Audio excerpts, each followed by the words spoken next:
আসলে আমরা নরসিংদীবাসী জানি যে আমাদের একটা গ্যাস ফিল্ড আছে নরসিংদীতে।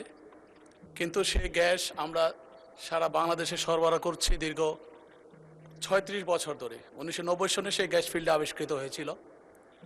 কিন্তু আমরা নরসিংদীর ৫টা কনস্টিটিউশনের, বিশেষ করে নরসিংদী ৫ রায়পুরাতে ২৪টি ইউনিয়ন, একটা পৌরসভা, কিন্তু আমরা সেই গ্যাস থেকে বঞ্চিত আছি।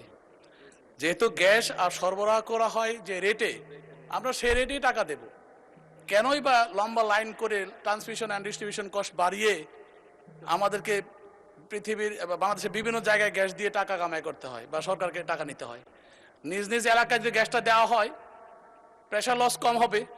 আপনি যদি সিলেট থেকে ঢাকায় ট্রান্সমিশন করেন, মধ্যে অনেকগুলো স্টেশনে প্রেশার ইনক্রিজ করতে হয়, বিদ্যুৎ খরচ হয়। কাজে এইসব কিছু বিবেচনা করে আমি মনে করি যে সব জায়গায় গ্যাস ফিল্ড আছে, তার আশপাশে যদি ডিমান্ড থাকে, ইন্ডাস্ট্রিয়াল ডিমান্ড হোক, জনগণের ডিমান্ড হোক, সেটা যদি পরিপূর্ণ করা হয়, তাহলে হয়তো আমাদের ট্রান্সমিশন লস কমবে, অ্যাডিশনাল বিদ্যুৎ খরচ কমবে, লেবার চার্জ কমবে, পাশাপাশি সরকার উপকৃত হবে এবং ওই এলাকার জনগণ উপকৃত হবে। আমি আমাদের নরসিংদী রায়পুরার বুক চেড়ে অনেক গ্যাস ফিল্ড চলে গেছে, কিন্তু আমরা গ্যাস পাচ্ছি না।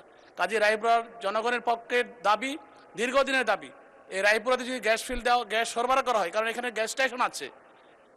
কাজী এই গ্যাস আমরা পাইলে সেখানে আমরা ইন্ডাস্ট্রিয়াল জোন করতে পারি এবং রায়পুরের জনগণ গ্যাস পেতে পারে এবং রায়পুরের জনগণ উপকৃত হতে পারে।